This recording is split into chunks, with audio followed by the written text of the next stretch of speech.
Hello and welcome to the Final Bell, the official Geelong Cats podcast. It is great to have you with us. We are brought to you each week by our friends at Morris, personal finance solutions, expert advice and finance specialists all in one place. I'm joined by Meg McDonald, as I am every single week. Hello, Meg. Hey, Lingy, good to be here. Great weekend, as we've said off air, but we'll get into it. Hey? Yes, can't wait to talk all about a fantastic game on Saturday night, a big one coming up this week against the Brisbane Lions. Also a little bit to talk about with the AFLW. Big announcements made there. I want to pick your brain about that one. We will get to all of your questions that have been sent in as well. We really appreciate all of our listeners and the questions that you send in. We'll get to as many of them as we possibly can. Where do you want to start? Do you want to go with Saturday night straight to the enjoyment of that first quarter? Yeah, let's do it. I felt like coming in today, I was like, well, what are we going to talk? What's not to like? The fear, I don't know if you had this in the lead up. I saw lots of Essendon fans dotted in the crowd. It's clear that Geelong fans with reserve seats have all got mates or family members who are Bombers supporters, and they brought them along, and there was 3 Cats fans decked out and then their one Essendon fan mate or family member. Totally. It was like, what's the population of Essendon supporters in Geelong? Because it seems high. Yes, very high. So there was the buzz about, okay, this is a big game. The Bombers are in good form. They're playing great footy. They're 5th. Cats are 8th. This is a huge game. This is going to be close. They're coming off their best performance in years. Correct. Yeah. And then the first quarter happened, and it was just smiles all around for Geelong. I know. I think on reflection, it was one of those games, I think, in previous weeks, I've gone in super confident. Didn't as much this week, but on reflection, you're thinking, well, we dominated them earlier in the year. We haven't lost that much against them over the course of the century. And we're getting our groove back. So there shouldn't have been anything to fear, but I certainly went in a bit apprehensive or a bit wary of the form they were in. Yeah, and I did as well. But then the speed with which Geelong played in that first quarter, and I meant speed in ball movement and running and that, but also the speed of the closing in their defence and the pressure created. Jack Henry just had a field day in the first quarter on the back of the enormous pressure that was put on up the ground. Yeah. Dump it back. Jack's, thank you very much. I'll take that one. He's in some fine form, isn't he? The thing I loved, and then we'll get into the sort of intercept game, but I think we just won one-on-ones behind the ball so often. Like we do create that spare really well, and Stewie plays it a lot, and he was left free during the North Melbourne game. But every time the ball went to a one-on-one in our D half, we just seemed to outbody them and be in best position, which you're right, is credit to pressure. Yeah, the scores from intercept were off the charts. I think it was over 100 points. Yeah, crazy. Scored from turnover. That is just ridiculously good, and credit to everyone. But you're right, it was multiple people too who were getting those intercepts. So Tom Stewart is the obvious one. We're usually talking about him, and quite rightly so, because he's a superstar defender. But it's like they put a bit of time into him early, thinking, okay, don't let Tom Stewart influence back there. So Jack Henry just steps up and does it. And then Jack just drifts a little bit. They probably put a little bit more attention into him. How do we get him out of position? Zach Guthrie takes over and has a monster influence. And then Tom Stewart gets going as well. And even De Koning had a few as well. I mean, you're right. We're finally getting, I think we're in sync behind the ball. And I was reading last night that we're the best team in the comp, or the hardest team in the comp to move the ball against over the last 6 weeks. So I think you're right. It's that combination of pressing, holding, we're really back to where we should be in that department. And 2 of our podcast favourites, and ones we've got on board, I reckon, pretty early, Meg, with the young boys through the middle of the ground, Max Holmes and Tanner Bruin. Excellent again. I mean, I remember when Tanner was making his debut, we were going on about what a jet. I think it was in the preseason game, like, God, he's hard. But he is playing with a confidence at the moment that is really exciting to see. I think I couldn't tell you who it was with, but he's approaching a ground ball. He's like, that ground ball's mine with a Geelong teammate. All good. You block. I've got it sorted. I'll wheel into the corridor and just hit a kick flush. So what I love too about, to focus on Tanner for a second, is that mindset that he's clearly had all year. So you can just tell he put in a good preseason, he looked fit, he looked hard. You can see that he really wants to win the respect of the group. He then plays in the first 3 games of the year, so wins his spot in the team. Doesn't play well, along with multiple other players at that stage of the season, is dropped. Now, the temptation for some players is dropped, drop your bundle, head down, and you wallow in the VFL for 5, 6, 7, 8 weeks before you finally get yourself out of the funk. Tanner, to his credit, went back and said, right, I'm going to work on these things. I'm going to find some form. I'm going to get back and play some great footy that I know I can play. Found that form really quickly, straight back into the AFL team, and he used that experience in the VFL as a little correction on a couple of things, and ever since has been an incredibly valuable member of the team. Especially in a line that's, as we've said, hard to crack and so experienced, but he's been required to step up. Well, our entire midfield was down in that first half of the season, and he's just leveled up. So it's not like he's, which some of the younger players get into, you're sort of fighting for a small forward spot, or, you're a midfield in development. He's in, and he's really crucial to the fact that we're, winning contested possession. And he didn't this week, but over the last couple of weeks, he's hit the scoreboard as well. So he's flying. I look back to that, sorry to interrupt, No, I look back to that round 8 game against Adelaide. I think we paid particular attention to his last quarter, where I think Paddy had been injured earlier on in the game, came off the ground. And Did he Tanner, even start as sub maybe? He might have. He might have. And it just felt like in that last quarter there was 3 or 4 clearances. He kicked that brilliant banana goal, and it was like, okay, not only do I belong in this team, but I can help influence this team. And ever since that moment, you could see his entire game grow on the back of his belief. I think you're entirely correct. I mean, I find that in teams, there's step one, get into the team, but you really should be aiming for. It's not about whether you're in or not. It's about, can I influence the outcome of the game, and can I contribute to the game at the highest level, which, that was always going to be who he was as a player. I mean, he's a very talented, high draft pick, et cetera, et cetera.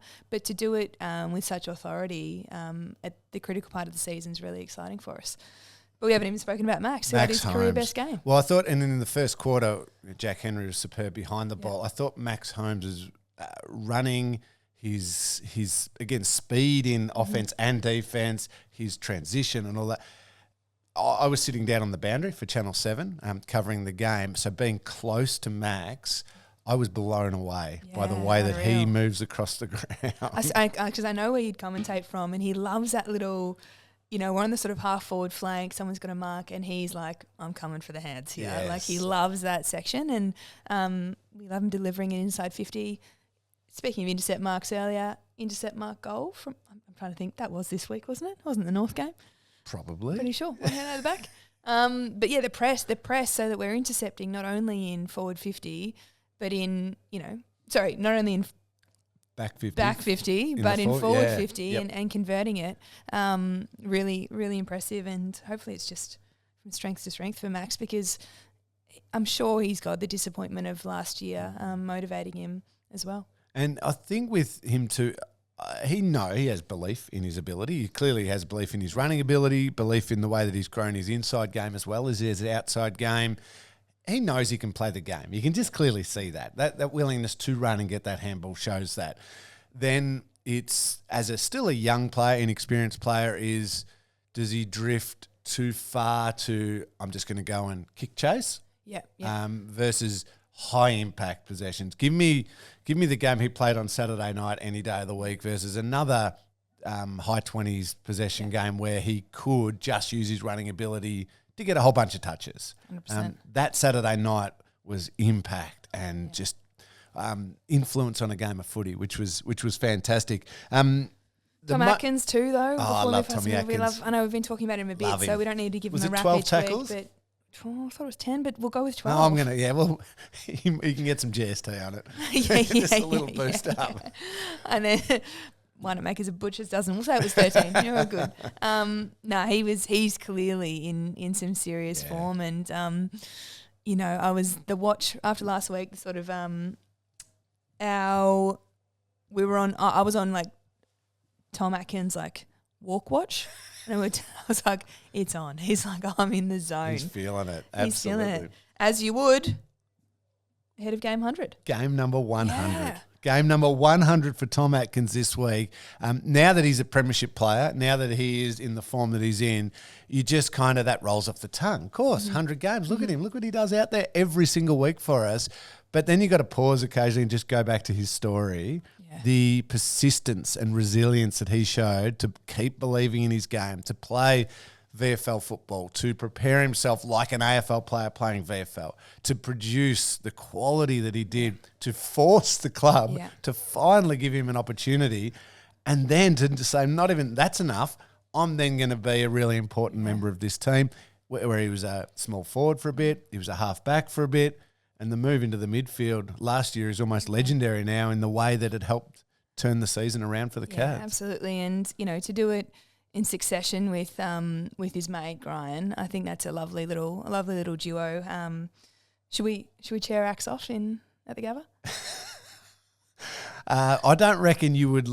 Tom would say no to getting chaired off after 100. Don't get me started. I don't want to be agreeing with other people about guards of honour for certain milestones, Meg. No, I'll bite my tongue. But it is fantastic. And another huge milestone this week, got to mention before we do look ahead to the Brisbane game. Chris Scott equals the great Reg Hickey for games coached at the Geelong Football Club. He will not want too many mentions of that, Scotty. He loves to just fly under the radar, but it is a wonderful achievement. We'll make a little bit more of a fuss of it probably the following week when he breaks that record, but that's fantastic. To go back to that first quarter really quickly, though, Meg, the almost most impressive part of it was the goals that were kicked, the way we just put the game to bed almost in a quarter without massive quarters from Tom Hawkins or Jeremy Cameron. Yeah, I mean, Hawk kicks 5 and doesn't kick one in the first. And Jeremy was, I don't know, what did you think? He just... I purposely went out and interviewed him after the game, and I went up to him and he's like, looked at me, he said, why me? He goes, I was rubbish tonight. I said, I just want to have some fun with you right now about how much you're enjoying footy. And he just started laughing, that beautiful laugh that he's got. And I asked him, so he's been knocked out by his teammate Gary Rowan, missed a couple of weeks. He comes back and then has the head clash with Mason Redman, has to come off with a split forehead, comes back on the ground and then cops a backhander from Jordan Ridley, accidental, blood pouring out of his nose again, kicks one out in the full from a snap, and he's still got a smile on his face. He's still got a smile on his face. I would have, honestly, I was concerned for him before the fourth quarter goal. Was it yes, there was a goal when where he finally got he was like, hang on, I'm going to get my possession count up and get 3 in a row or whatever it was and kick one from outside. Like that pattern that he ran was so idiosyncratic for him. Like that's his and his alone, I feel. And I think he was like, I am getting myself back in form with this one passage of play. So it was great to have him back out there. Who knows how it further frees up Hawk and all the other forwards and the attention that he would have been getting. Tom was just huge. Tom Hawkins, huge. He was superb. He just, again, the fact that it came after quarter time, it only points to how incredible his forward craft is and his selflessness around. I know he had some shots, but others get isolated. Others get free. There are opportunities for everyone in that forward line because of Tom's. He's almost like he just vacuums. A force. Thank you. Like what is like it? A black hole. A black hole in space that just drags everybody from the opposition to him, and others pop up, and he finds those opportunities, and then he took over the game completely with body work. I think on the Channel 7 broadcast we highlighted down the new stand end, the city end, where he just had this positioning on his defender, Zerk Thatcher, and he was constantly on the move, but in a cruise mode until the moment that the player was ready to kick, and then he just went. He knows and his it was timing's a a lead. perfect little lead, and any young forward should watch that and understand the forward craft of not leading too early, not holding too late, not being stationary and then just trying to out-sprint your opponent.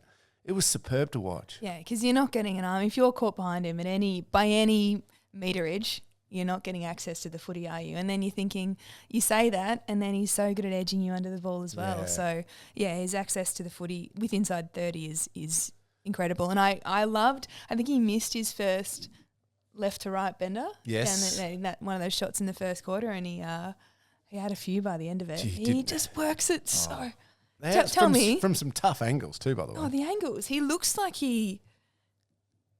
it's not just having a shot. He is actually holding the ball in a specific position, almost like you would on a snap or a check side to make sure he gets the exact right trajectory. Is that going too far? No.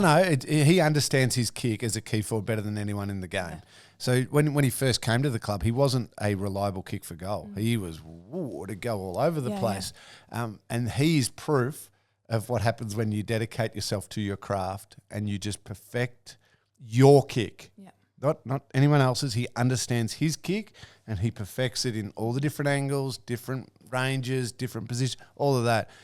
He's just a superb set shot now, and he wasn't originally. And it shows you can do it if you put the time in. Yeah, and he has. Yep, absolutely. I want to look forward after what was a brilliant game of football by the Cats over the Bombers in that big win on Saturday night. I want to look forward to a huge game coming up. Brisbane, the toughest road trip in town, apart from coming down to GMHBA Stadium, of course. It does kickstart, or probably Saturday night was the start of it, but it does kickstart a really tough run home. Brisbane at the Gabba, Freo and Port both at GMHBA. The Pies at the MCG Friday night. St Kilda at Marvel and the Western Bulldogs back here at GMHBA Stadium. So 3 at GMHBA is pretty handy. While we're on GMHBA, I think they've just re-signed on. Oh, I did hear this. I think we've got another 4 years in partnership with them, which is really exciting, which includes naming rights to the stadium. I think it takes the partnership beyond 10 years. So happy to have them and onwards. Great news. Rolls off the tongue, no worries. It does. 2 very well respected, long-established brands in the Geelong region and now throughout Australia, the Geelong Footy Club and GMHBA. That is wonderful news. So 3 games to come here at this ground. You did Brisbane on Friday night? I did. Yeah. I did. It's funny. They were sound asleep. And they did themselves. Yeah, way off the pace in that first quarter. Then they were really impressive for 2 and a bit quarters, and then just gave the game back to Melbourne. Melbourne took it off them. They were outstanding at the end there, but Brisbane just completely stopped and just decided to kick the ball down Max Gawn's throat for the next 25 minutes, and Jack Viney's superb effort to rip the ball off Oscar McInerney. So there were moments there for Melbourne. Brisbane will be stung by that. So it'll be a tough challenge heading up to Brisbane. As we cast our eyes to that one, Meg, I know we're recording this on a Tuesday morning. In about an hour or two's time, the footy club will release their injury update. So we don't know right now exactly any injury concerns coming out of the game. But do you envisage any changes? Sorry. I mean, it's difficult when you are resting players. So, Reg. Yep. Well, he comes back. Surely he comes back. Yes. Because he's in the starting. He's crucial. In. He's crucial. I don't know if that's a shuffle with O'Sheen or so if I don't know if he then comes back out. Didn't get much of a go at it. We know Danger left the field, but just put him on ice. He'll be fine. I don't know of any others. Do we expect Jed Buse back? Do we know that one? Yeah, again, I suppose in a couple of hours' time, by the time you're listening to this podcast, you will probably have more information than we do. That's true. I think that's a maybe. I don't know how he's gone with his running and all that sort of thing. Yeah. So we'll take that one on notice. And I suppose guess the other one is Asava. Yeah, and you wonder if they manage him for a couple of weeks to get him really fresh and get that spring back in his legs and that power back in his legs. Who knows?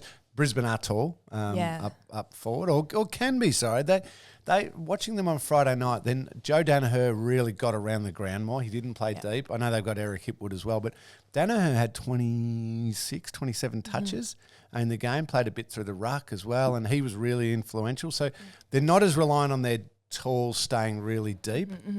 So who knows what they'll do with Sav coming into this game. Does Sav become a question of is it oppo dependent when it comes to that sort of thing, or do you think it's a thing where you set your back 6 or so? You know, are you does selection come into it depending on things like opposition? I think it has to. Things like opposition. Yeah, opposition. Because if the matchups aren't there, then it's not just that's that. Yeah. Because we've got Sam de Koning's going to play tall. Jack Henry plays tall, but has the ability to go hybrid. Jake Kolodjasny can play tall, but go a bit hybrid. Tom Stewart, you want the flexibility of him intercepting, but he can also play on one. You don't then to go, well, we're just going to play Sav no matter what. If there's not a key matchup, you don't want Sav matched up on Charlie Cameron this week. That's just a fact. So therefore, it does have to come down to, do the matchups balance right? Can we have flexibility of one pushing up the ground a little bit more? Maybe we're going to use one as a forward and also a back. Who do we use as sub? That type of thing. So I think they're all really good discussions that would take place in amongst the match committee meetings this week. Did Brisbane play Cameron out of the square on Friday night? I haven't looked. Yeah, a little bit. I thought he was well held. He was still dangerous, so I must admit. Wouldn't take much. Cam Rayner's the one who didn't have a good game for Brisbane, who I rate pretty highly, and I'm expecting a bit of a response from him. Their midfielders were really beaten. Okay. Lockie Neal had 9 clearances, which is huge, but only 19 possessions, so his post-clearance impact wasn't there. Jared Berry was subbed off with maybe 7 touches for the game. Hugh McCluggage was pretty good. They got beaten around the middle. I don't know if Josh Dunkley's back this week, but he certainly improves that midfield. So it'll be a great challenge for them. Game. Quickly, let's go to the VFL as potential ins, maybe we'll just hold this discussion completely about one of the people. Geelong lost to the Bombers by 10 points here at GMHBA Stadium in the VFL. Good games from Ollie Dempsey. He responded to going down, but also a terrific game from Sam Menegola. You got to hold that because I know there's a question about that one coming up a little bit later on. Mitch Hardy, the mid-season draftee, was busy with 21 touches and also showing his hardness, laid 5 tackles as well. Shannon Neal kicked the 2 goals. Mitch Nevitt, good again. Ollie Dempsey, as I mentioned, good again. So those players continue to put their hands up as well. Selection pressure, it's what you want this time of the year. Not much more to say, but go well. Keep going well, keep playing well, keep improving, and you never know. Exactly right. Okay, before we take a break, I'm almost going to handball this one completely to you because I want your thoughts on this. The AFLW fixture has been released. The kickoff is Friday the 1st of September. Melbourne taking on Collingwood on that Friday night game at Icon Park. Care about that. No, the Cats kick it off though on 5:05 p.m. I'm going to ask you about that time slot at GMHBA Stadium. On Saturday, the 2nd of September. We finally have the fixture. Your thoughts? My thoughts? Goodness me, I feel like this is almost without notice. I was waiting for this a little later on. But, I mean, it's fantastic. I mean, we're excited. September is not that far away. I mean, it felt like it was, and now we're over halfway through pre-season. I think to speak about the fixture itself, I think the Cats are stoked. I mean, we're opening on a Saturday night. Saturday twilight evening. I think a lot of our games are between 3 and 6 p.m, which is family friendly. That's what we want for W, is to get people along, and to have 5 games at home plus an away game in Warrnambool is excellent. And we're travelling to play expansion teams, so it's really exciting. We play a bunch of teams for the first time in our history, so we'll get the Hawthorn rivalry up and going. That hasn't happened yet. That's really exciting. No pressure, but if you lose to them, you'll be getting a phone call from me. Oh, I'll be having a talk to myself, don't you worry. And the big one, I think, is we're playing the reigning premiers Melbourne for the first time. So I've already had a little quiet chat to Daisy Pearce, who's now on our coaching staff, about how we're going to knock them off. I think that's round 4, perhaps? Round 5. Thursday night that's at GMHBA the Thursday night Stadium. of the men's grand final week. So what was one of the great weeks of the year last year. Over to you boys to make that happen again. So no, there are so many positives in the fixture. It's 2nd of September. I know we're launching our new membership package for W. We've got 5,500 already, but we've got 80,000 Cats members. So we're keen to get as many of them on board as possible because, you know, we're going well. I think we had our best training session yet on Saturday morning. There's a real intensity to it at the moment, and that contest is coming in. So we're setting ourselves, and we now have a fixture that we can get excited about and promote, and hopefully get plenty of Cats fans down to GMHBA Stadium and the 5 other places we play. Yeah, absolutely. Round 10 still at the moment is a TBC. So is that like the final round of the men's? Like the floating fixture? That's that Hawthorn one, I believe, that you were talking about. Yes, it is. The fact that we're listed first there, even though it's still TBC, I think does we're that home. mean I think it's we've got home? 5 here, which if that's including that one, then yes. Oh, so if that's on the weekend of, well, it will be the weekend of the 5th of November, Melbourne Cup, roughly. Geelong Cup. Yes, and it'll be Geelong and Hawthorn down here at GMHBA Stadium. Time and date to be confirmed. Come to your 5th one. Don't worry, we will be coming along to that in a big, big way, and that'll be fantastic. That's exciting. Overall, I have to ask, are you happy with the number of games or not yet, or the timing, or am I allowed to open that door? You can open it. Oh, look, how much do you like playing footy? Oh, I love playing. Game day's the best day. Yes, correct. So I think we all want to play, more games of football, but I think the playing group also recognises that we're at a stage with the growth of the game where we need to move forward together as an industry to promote the game and to get as many eyeballs on it and attendances as games as possible, which I know is always the priority of the AFL. Of course, the players have advocated for more because we feel like, we pour a lot into development as players, and you want to play footy like you do the whole time you're growing up. So when you want more, it would then mean starting it earlier rather than pushing it later into November and December. I don't know exactly. Were it to have happened this year, I think it would have had to go later because the start date was set. Where it sits within the fixture, the AFL men's fixture going forward, I'm not sure. I do think it would be bringing it forward. I think they're still working on that. I was interested with all this play-in rounds. The potential wild card. The wild card. We've got a bye round ready to go there. I was like, that's the round that we launch W during. So I think there'd be a bit to work out going forward. But it's 10 this year, which I think is what was ultimately everyone was expecting. And hopefully we see the growth beyond that because it's satisfying and fulfilling to play a longer season. I also think it's how you get better. But there'll be, other forms of growth. I think the games are going to be longer and all that sort of stuff too. So,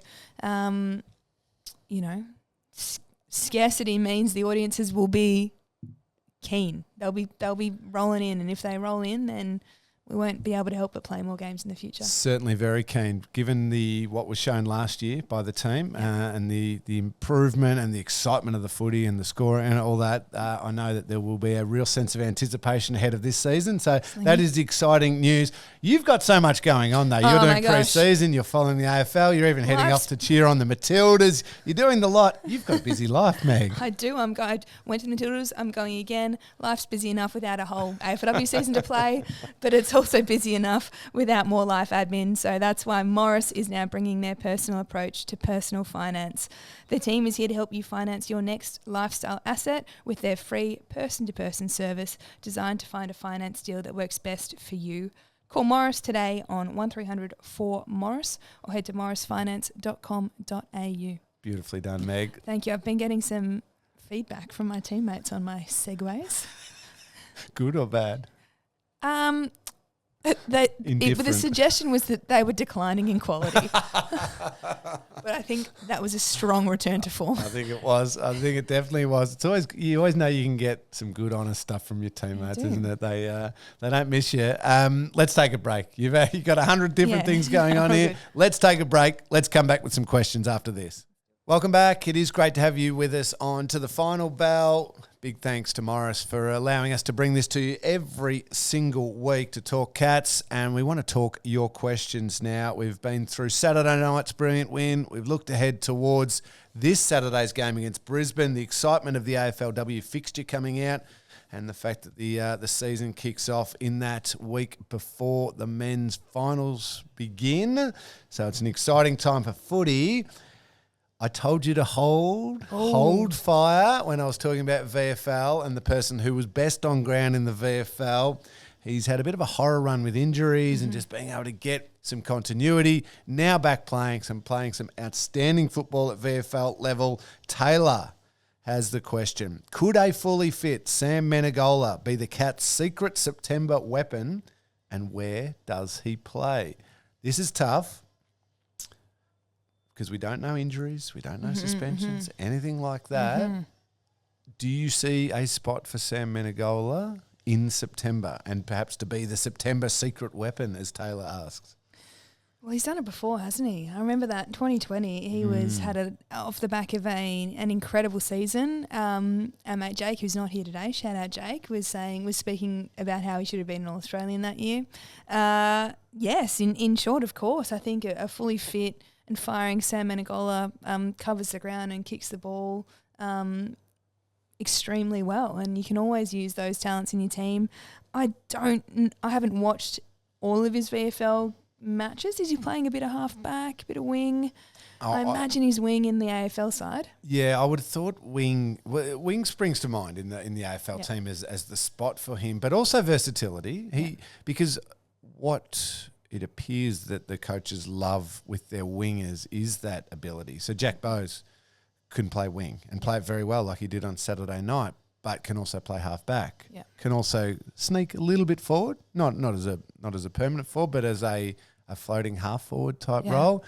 Isaac Smith, clearly his best role is the wing, but can get a little bit behind and protect. He took a mark deep in defence. That's his winger role. Mitch Duncan certainly can go inside, can play wing, can play half-back. So Sam Menegola's ability to play multiple positions effectively, really important. Establishing those wings, I think, is important when you can maybe push Max Holmes more inside. Yeah, but also it seems like Scotty and the coaching staff have an appetite to be really inventive with what happens with the wings out on the ground, right? There's that footage of, I don't know where Blitz came from. I don't know if he started when he came in, takes merit and frees up Mark, or, a half-back, as you're saying, starts in the wing and rolls behind depending on opponent and game situation. So wing, because wing also means half-back, half-forward is the answer, I suppose. The other one, you get managed for one game, you get forgotten Zach about. Tui. Zach Tui plays that versatility so well.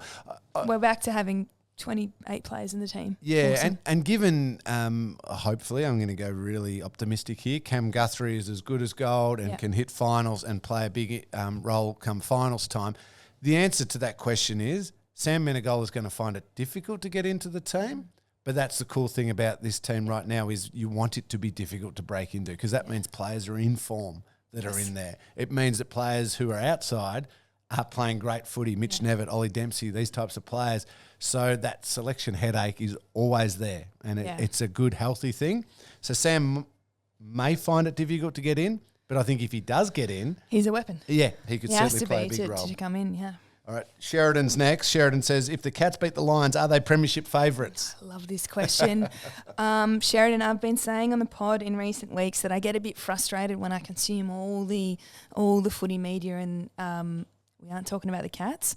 I think on the couch, I don't know if we're allowed to give a shout, they picked up on the where the danger comment, and they did. I think Jonathan Brown said the Cats were the definitive challenger to Collingwood, and I look forward to the game at the Gabba and think, not that we're premiership favourites if we win, but I think we're right back in the conversation. I think that MCG game against Collingwood shapes as a decider for this question. Should the next 3 weeks go really well? I don't know if we're getting too far ahead of ourselves on current form. No, but we're allowed to here. Yeah, that's right. That's the job description. Yeah, we don't have to take it week by week. We've got Brisbane, Port Adelaide and Collingwood and Freo, coming up. And I know Freo's in there as well. But that's effectively the three best teams in the competition, if you want to just park the Cats for a second. It's Collingwood first, then it's Brisbane and Port probably together. Brisbane have got some questions that need answering around their MCG form. We've already beaten Melbourne, so... And then there's Melbourne. We'll get a really good read on whether or not we are. But I think on the footy we played Saturday night, we definitely are. I wouldn't say we've played outstanding football in the preceding month. Yeah. But you don't need to be playing your greatest football in late June, early July. 100%. I know. No, I think, I'm up and about. I might say they're premiership favourites now. That's how I start to think about it. I'm like, do we need to beat Brisbane? No, if we're flying. Our first quarter was the best footy we've ever seen. So Brad Scott said we were the best team in the comp after the game. So all positivity here, Sheridan, but we'll see. We'll see how we go on the weekend. I like it. Thanks for the question, Sheridan. Dave poses this question. What personal CV do you think Tanner Bruin could finish his career with? Multiple AAs, All Australians, and BNFs? I look at the way that he is growing his game, and I see a player who is All-Australian calibre when he hits his prime. Now, I don't think he'll be hitting his peak next year, or possibly even He's the like year 20, after. isn't he? Yeah. So at 23 to 29, I think he can be the type of player who is All-Australian calibre because he has both aspects to a midfield game. As in he wins it inside, he's hard as nails, and we're now seeing elements of that outside game where he's finding slightly easier footy at times. He's taking it forward. He kicks some goals, as you mentioned a little bit earlier. So I see an All-Australian calibre of footballer there. What do you see? No, I couldn't agree more. BNF, for sure, if that influence continues. Do you think, follow-up question, how does he rank amongst the number 4s for the Cats at the end of his career? I should say I probably only know one of them. The previous number 4 is the greatest ever, but he wasn't at his peak in number 4 either. The one before that was a magnificent footballer as well in Andrew Mackie. He's better than Andrew. I'd forgotten. Sorry. Did you just forget Mac? No, I was thinking of Mac. Oh, you forgot about Gary Ablett Jr. Oh, man. I forgot about Gary coming back in the number 4. Come on, he's 29. Anyway. Okay. Sorry, the greatest ever. This is going to test my memory. He's better than Andrew Wills was at the Cats. I remember he was number 4 for a period of time. Why am I going so blank on who was number 4? I was basically talking about Mac, who I'm sure would he may well take credit for whatever Tanner goes on to do anyway. Yes, true. I'm so angry at myself that I can't get the number 4 pre-Andrew Mackie. Oh, damn. I pride myself on that. And I can't even go back. I think Terry Bright in the 80s was number 4. A very good footballer, Terry Bright, and had to play in positions where he had to play taller than probably what he was as a forward through their 80s run. Getting absolutely no help here for the one who was pre-Andrew Mackie. I'm sorry for whoever that was, because I actually would have played briefly with who the number 4 was then, at the start of my career. Maybe it was empty. This is so bad. Is there a chance? I'm so 4's unlikely to be empty. I'm so disappointed at myself. No, Jason Snell. Jason Snell it was, came to mind, who unfortunately his career was horrifically cut short with that horrible broken leg. Geelong fans will know exactly what I'm talking about. A great guy, Jason Snell. So anyway, to answer your question, he's got a long way to go to beat Gaz and Mac. Sorry. But he can be one of the best number 4s. He can be the GOAT, is what we're saying. That was good. I'm glad I got Snelly there. Sorry, Snelly, for taking so long to get it. Jack has the next question for us. What's better, finish 5 or 6 and get a home final, and by home final it will be a Melbourne final, or finish 3rd and 4th and play Pies or interstate team likely to be either Port Adelaide or Brisbane? Go on. We're allowed to do this on the podcast. We don't have to take it 1 week at a time. Well, as we say in Latin, if you've made the top 4, you're in good form. I never actually did find out what I was trying to say. I love your Latin that never ends up being Latin. It's just English. I'm 1 inch away from saying, as Latin people say. No, they don't speak. Anyway, it is just English. It was probably therefore I am. Top. Anyway. Yes. The top point is if better. They finish 3 or 4, inevitably we will have to be in some very good form to have done so. I don't think they can get to 3, can they? Well, I think we could take over Brisbane or Melbourne depending on how they go, but possibly not both. You're right. I always think top 4 is better. I'm already listening to all the commentary about how no one can win from 5th unless you're the Bulldogs. I mean, you look at the moment, you finish 5th, you might play Carlton. They're making a run for it. In good form. I back us in on a qualifying final. I, of course, am very much a believer as well. Yeah.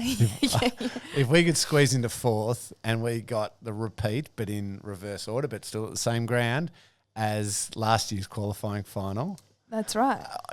Why not? Why but not? They are the best team in it right now, Collingwood. There is no denying that. They play a scintillating style of football. I love the way they play football. It is brilliant.